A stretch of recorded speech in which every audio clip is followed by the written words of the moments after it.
Look how big that bulge is. It's getting right in your face. Take it, Iron Man.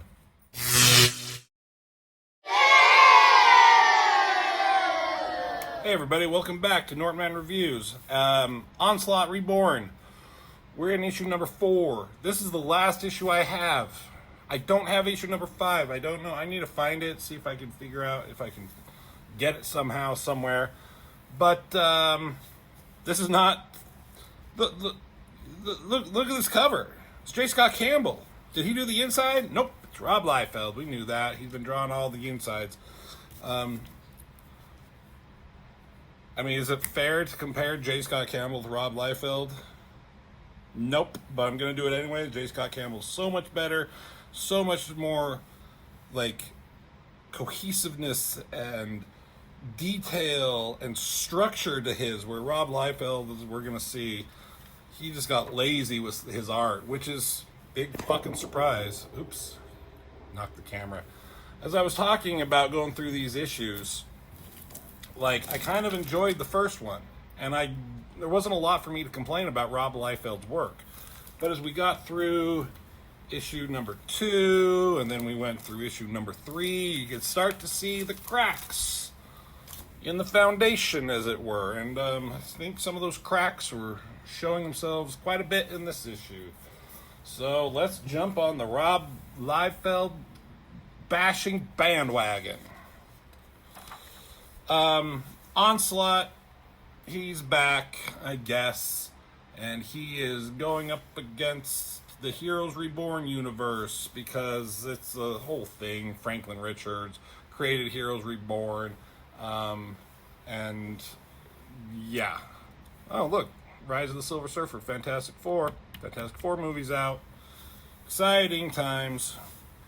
Anyways, Onslaught has basically been possessing or taking over minds of the heroes. He had Thor and Hulk fight, and now he took over Iron Man after they dropped Hulk finally. And so Captain America are gonna fight. So he's got Iron Man. Captain America's like, you have, put your art protocols in lockdown. You've got to fight him. You can do it. Shut it down. This arm right here looks weirdly elongated. It doesn't look in proportion. Kind of a small complaint. I mean, it's this one panel, right? He's shooting up, but hitting him down here. I don't get it. The shield is hard to draw in different, unless it's like in an exact, like, straight on round shape. It can be difficult to draw, but this is all wrong. And it's on his right arm, right? Do you think that's going to be consistent? Nope. Now, when I first was re-looking through this, you're like, oh, that's kind of a cool shot, but then it's like, wait, what is going on here? Are they making love or something? Captain America comes running at him and takes him from behind somehow. And what is the fuck is going on? Okay. I don't understand. Is he taking him from behind? Is he taking him, here's an arm. Is this his left arm? Maybe he's not taking from, I don't know. This doesn't really make sense. And he's got both his arms wrapped around Cap's bicep here. Nothing here makes sense. And obviously his shield is on his left arm. Draws a mean fucking fist right there, but of course it's straight on. There's no variation in the fist. It's either like that or that. But I don't understand this. That's his leg. Is Iron Man coming in? I don't know. This doesn't make sense.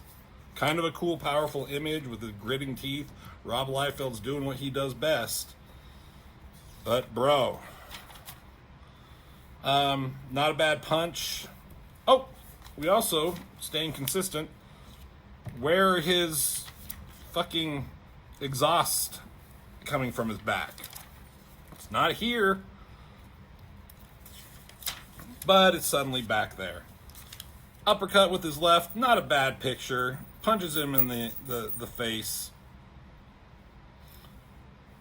Is his shield coming off of him? Is he losing it? But it's back there. It's fine. He's shooting at him. He's blocking it. He throws it here, I guess. It's like the weakest throw. I mean, the figure is not bad, but it's just like off in the corner, and it barely misses him. Fool. But I guess it like comes back around like it should, and it hits him in his exhaust here. So hey, look, there's some consistency. You know, he sees like it's broken here. Now he doesn't have to draw it anymore. I wonder if he'll accidentally include it somewhere. That would be funny. But Cap, he's stands over him, punching him down, beating him down, and I think it's the fucking girl Bucky here, who's narrating this, and she's talking about how Iron Man has this big suit of armor. He should win, but this is Captain America we're talking about. It's not just the super soldier serum. It's his fighting spirit. He never gives up, and we all know that about Captain America, and we all love him for it. So Captain America takes a moment to pose, and is about to teabag Iron Man. That shield is way too small. Where's his fist? This one comes down about there. His other one stops up here somewhere.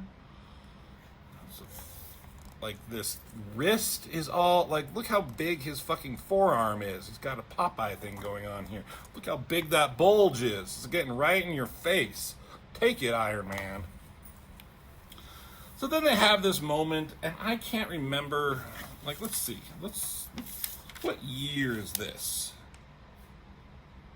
2007. I'm almost positive this is after Civil War, where Captain America and Iron Man had their big falling out and their big fighting thing. So they have a little homage here, and I don't mind this page. It's kind of cool, right? Iron Man coming in. I like the Iron Man more than Captain America's pose here. Looks like he's like trying to balance on something. He's falling over, but I like that they're in color here. I wonder if this was the colorist choice to make them vibrant, and then these other little small scenes of them fighting a little bit more muted, monotoned. But they have an epic throwdown until they're both take each other out somehow. And Onslaught is like, I'm the greatest. I'm the best.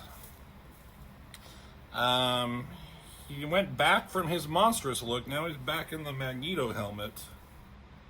Is that what happened in the last one? Who cares? I don't fucking care.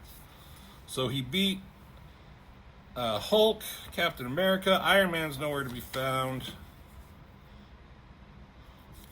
And what's-her-face is here also. She was useless. So you got not Wolverine here.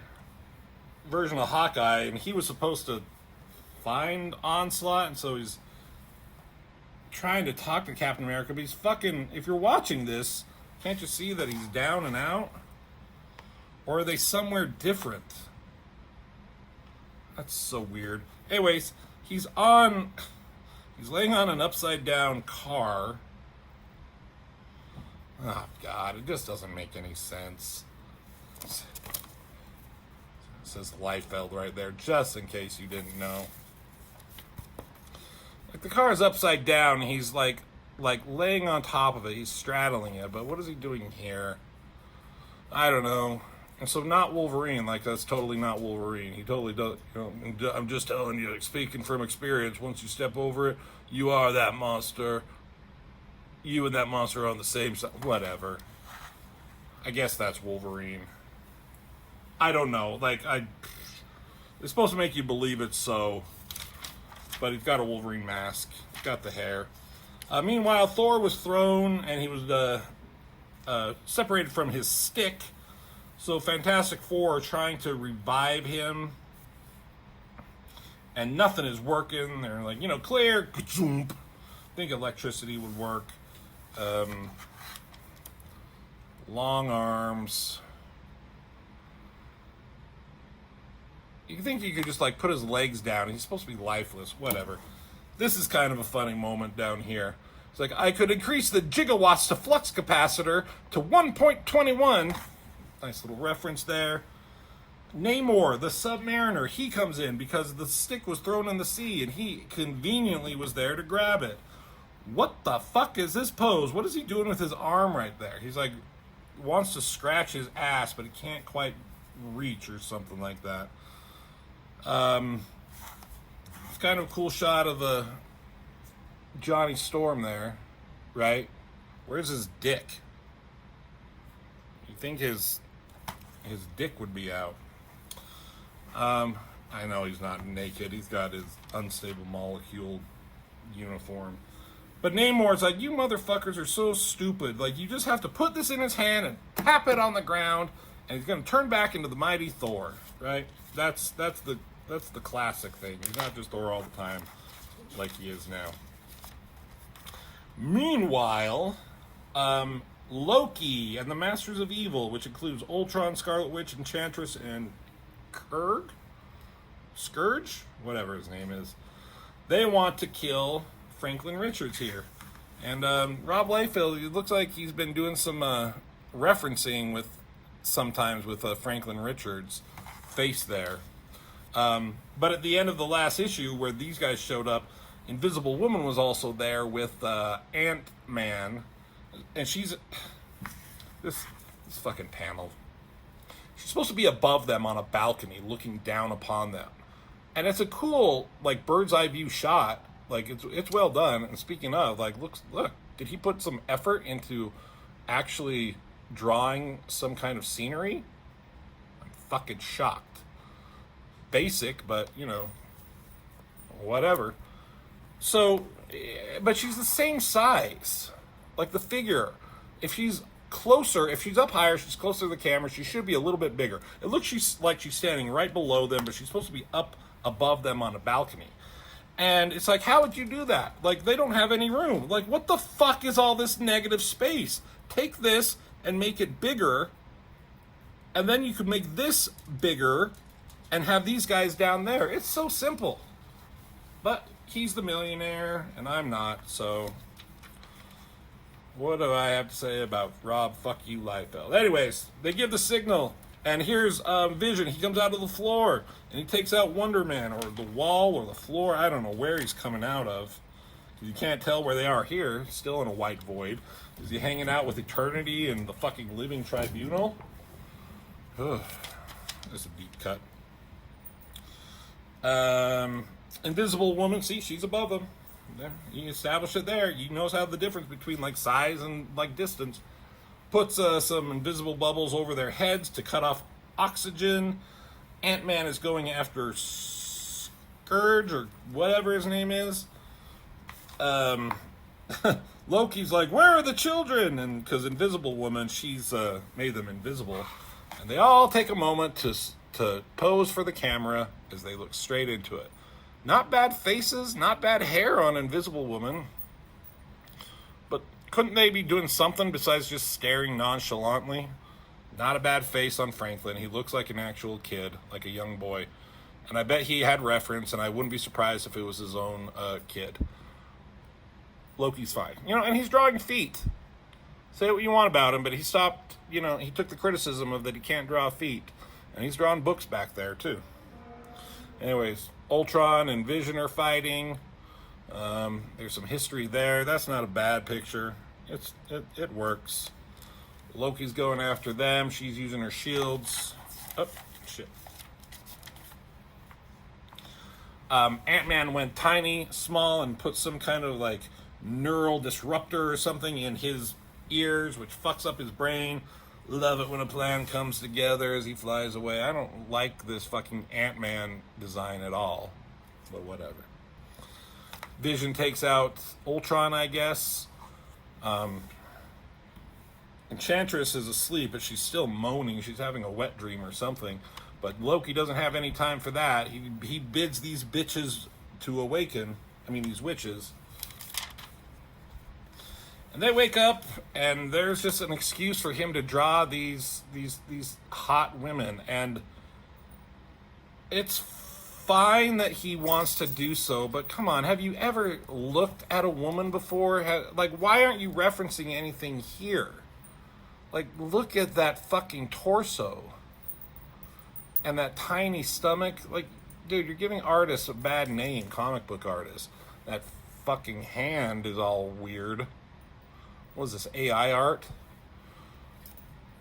And her, again with her, waist elongated, legs extremely long. I guess I've seen worse. I do like the coloring. The colorist is putting in work with their magical whooshing around and those sparkle effects and the difference in their the colors with green and pink or whatever. That's all fine. The double shot of them, that's fine. Not bad. But the witches awaken and they use their power and they fuck up Ant-Man and make him go big, I guess.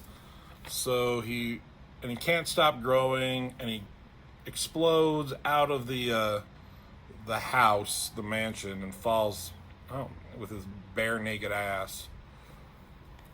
That's kind of a cool thought. It's not a bad idea. I mean, for something like this, you'd think you'd use all the space you can use to make the impact. Nope, gotta leave that in there just because it's artsy. Loki's gonna like take him out, but out of nowhere, he gets hit with a goddamn hammer or a sledgehammer. I do not like this version of Thor's hammer with the long handle. And here comes Thor. And there's Imperious Rex himself and Thing. Okay. Imperious Rex, flame on. It's clobbering time. Have at thee, and I'm lame. Is it each of their catchphrases? Cool shot. Some are better than the others. I like these three. Thor, his legs look weird. Again, the way he's holding his hammer and it's coming in between his legs, that just doesn't make sense. Just have it come like here's a way to like take an actual shortcut, have it come on the other side of his leg and be pointing out the other side. Mr. Fantastic kind of looks cool, honestly. Stretching around. So they're here to save the day, but Loki's like, hey, you know what? Onslaught is unstoppable, and the only way to take him out is to kill Franklin Richards. Like, that's what we're here to do. And Thor, I kind of like that face. Thou dost tell us nothing we do not already know, Prince. Yeah, but, the boy Franklin must die, and ask Reed Richards. He knows. And Thor looks straight at us, not at Reed Richards at all.